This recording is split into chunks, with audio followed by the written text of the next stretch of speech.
देखिए, आज छात्र आंदोलन का 12वां दिन है और जिस प्रकार से ये छात्र लगातार डे 1 से अपनी मांगों को लेकर सक्रिय है, लेकिन सबसे महत्वपूर्ण बात यह है कि छात्र अब अनशन पर आ गए हैं। आप देखें कि यहाँ पर जो छात्र हैं अनशन पर कल से ही बैठे हुए हैं। जिस प्रकार से अपनी मांगों को लेकर, यानी 14वीं बीपीसी जेपीएससी पीटी परीक्षा को लेकर जिस प्रकार से आप देखें कि यहाँ पर छात्र यहाँ पर पहुंचे हुए हैं और लगातार अपनी मांगों को लेकर के जिस प्रकार से ये अनशन पर बैठे हुए हैं। आप देखें कि तस्वीर में ये बगल में भगत सिंह की तस्वीर है और यहाँ पर देखें दिसुम गुरु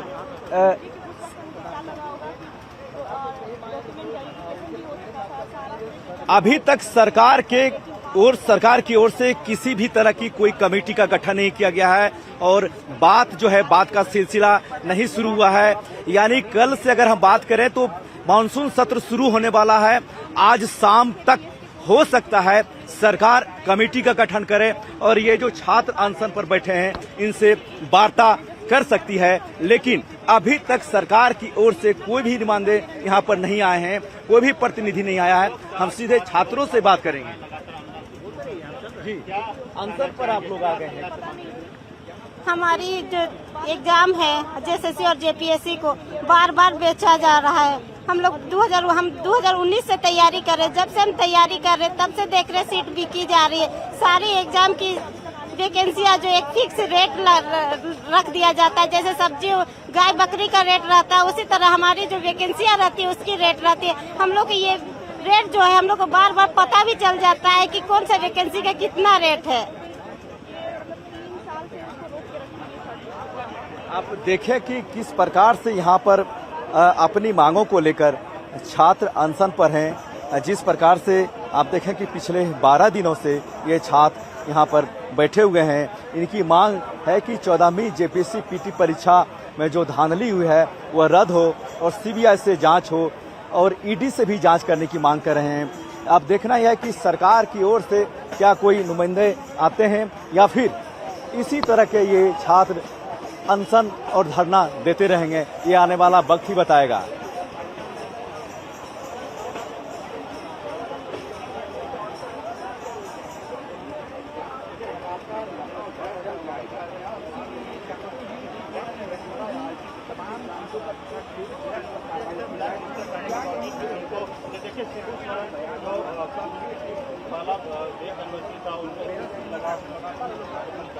सरकार के खिलाफ लोग को कोई नहीं करते। जी बिल्कुल, जिस प्रकार से आप यहाँ पर जयपाल सिंह मुंडा स्टेडियम में आपको हम तस्वीर दिखा रहे हैं, एक और मंच बना हुआ है और जहाँ छात्र अनशन कर रहे हैं अपनी मांगों को लेकर, वहीं दूसरी ओर आप देखें कि स्लोगन बनाकर खुद से छात्र बना रहे हैं और वहीं पर कई महापुरुषों की प्रतिमा लेकर छात्र मांग कर रहे हैं। कहीं डफली बजा रहे हैं, माने अलग अलग तरीके से ये विरोध प्रदर्शन कर रहे हैं। कुल मिलाकर कहें तो छात्रों का जो विरोध प्रदर्शन है बिल्कुल कहें तो संसदीय तरीके से कर रहे हैं। अपनी मांग को विरोध प्रदर्शन जिस प्रकार से हो रहा है पिछले 12 दिनों से, हम यूं कहें कि सरकार की ओर से अभी तक इस पर कोई पहल नहीं की गई है। हाँ, कल मुख्यमंत्री ने इस बात का जरूर संकेत दिया है कि जो छात्र है, हम देख रहे हैं छात्रों को हितों को लेकर के, छात्रों की मांगों को लेकर हम लगातार कर रहे हैं। हम सीधे यहाँ पर जो अनशन पर बैठे हुए हैं उनसे हम बात करेंगे। आप देखें कि महात्मा गांधी की प्रतिमा है, बाबा साहब की प्रतिमा है और छात्र यहाँ पर अनशन है। हम सीधे छात्र से बात करेंगे। लगातार आप लोग मांग कर रहे हैं, सरकार की ओर से कोई अभी तक पहल हुई है क्या? जी नहीं, अभी तक सरकार की तरफ से कोई पहल नहीं है। सरकार के अभी तक कोई डेलीगेशन टीम अभी तक हम लोग से मिलने भी तक नहीं है सर। कल माननीय हेमंत सोरेन जी मीडिया में बैठ दिए थे कि हम छात्रों को आवाज को सुनते हैं, हम दर्द को समझ रहे हैं। तो सर, अब जब समझ रहे हैं सर, हम लोग मान क्यों नहीं रहे हैं? क्योंकि आज जितने भी जांच कर रही है, तमाम मीडिया में चल रही है सर, इतने सारे एग्जाम में धांधली हुई, फिर भी सरकार बोलती है हम जांच करवा रहे हैं, जांच में जो पाया जाएगा देखा जाएगा। सर, अब जांच जब आ रही है, देख रहे हैं वो मार्कशीट पूरे मीडिया में, सोशल मीडिया पे चल रहा है सर। आप किस चीज का वो प्रूफ चाहिए?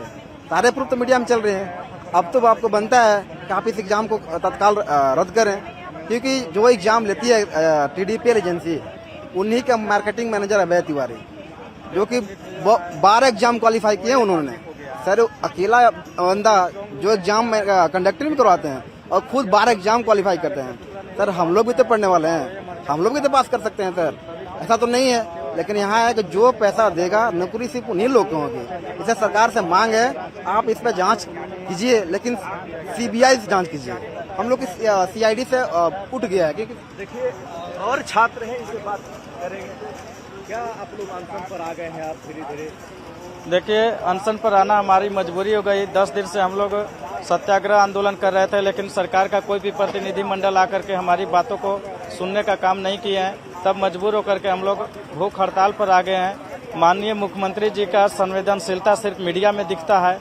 हम उनके बगल में हैं, 3 किलोमीटर के अंदर में है, लेकिन माननीय मुख्यमंत्री जी एक बार भी मिलने के लिए नहीं आते हैं और बोलते हैं कि हम संवेदनशील हैं, हमारी आंखें खुली है, हमारी कानें खुली है। तो माननीय मुख्यमंत्री जी, अगर आपका आंख खुली है तो OMR आप मार्केट में देखे हैं, क्यों नहीं आप यथाशीघ्र कार्रवाई करते हैं? कान खुली है तो CGL में जो व्यापक गड़बड़ी हुई थी उसकी जांच आप CBI से क्यों नहीं करवाते हैं? सरकार की ओर से अभी तक कोई प्रतिनिधि इनसे वार्ता के लिए नहीं आया है। चूंकि कल से झारखंड विधानसभा का मानसून सत्र शुरू हो रहा है, अब देखना यह है कि आज शाम तक सरकार की ओर से क्या पहल होती है। जब उनको पता चला कि हम अन्न और जल दोनों का त्याग किए हैं, तो जैसे ही उनको पता चला कि अन्न और जल दोनों का त्याग किए हैं, तो वो बहुत चिंता में थे। और आज सुबह हमारे टीम से संपर्क करके वीडियो कॉल किए और वीडियो के माध्यम से वो बोले कि आपका लड़ाई जायज़ है, आपका लड़ाई सही है, आप लड़ाई को कंटिन्यू रखें। लेकिन हम जंतर मंतर में जब भूख हड़ताल में थे, तब हम जल और नमक के साथ भूख हड़ताल में थे, अन्न त्याग करके। तो आप भी जल और नमक का ग्रहण करिए। और तब हम बाद में विचार करने की बात को रखा, तो उन्होंने डाउट किया और कहा कि नहीं, बाद में ये लड़का सुनेगा कि नहीं, आप मेरा वीडियो कॉल में ही मेरे नज़रों के सामने आप जल लीजिए, मेरा आग्रह है। तब उसको हम एक शर्त दिया कि आपको एक शर्त है कि जिस प्रकार आप दिल्ली के जंतर मंतर का स्टूडेंट प्रोटेस्ट में खुद आप भूख हड़ताल में रह करके आप पूरे ऑल इंडिया के स्टूडेंट को आप न्याय कराया है, तो आप हमें कमिटमेंट कीजिए कि 26 साल से झारखंड के छात्रों के साथ अन्याय हो रहा है। झारखंड के छात्रों का न्याय का इस प्रोटेस्ट को जब तक आप सफल नहीं होगी, तब तक आप हमें साथ देंगे, सपोर्ट करेंगे, सहयोग करेंगे। ठीक है। देवेंद्र दा, आपने जल तो ग्रहण कर लिया, लेकिन आगे वो क्या सोचा है? भूख हड़ताल आपकी रहेगी या फिर? आगे मेरा जल और नमक के साथ अन्न को त्याग करते हुए ये भूख हड़ताल जब तक जारी रहेगा, तब तक ये सरकार नहीं मानेगी। और जल, सोनम वांगचुक जी भी जल ग्रहण करते थे और अन्न का त्याग करके भूख हड़ताल कर रखे थे। आपकी तबीयत ठीक नहीं है देवेंद्र दा, और यहाँ पर डॉक्टर्स भी आ रहे हैं, सजेस्ट कर रहे हैं कि थोड़ा। हाँ, अभी मेरा BP और शुगर का टेस्ट हुआ और कई टेस्ट हुआ। 90/50 मेरा BP है अभी, और 80 मेरा डाउन हो गया शुगर।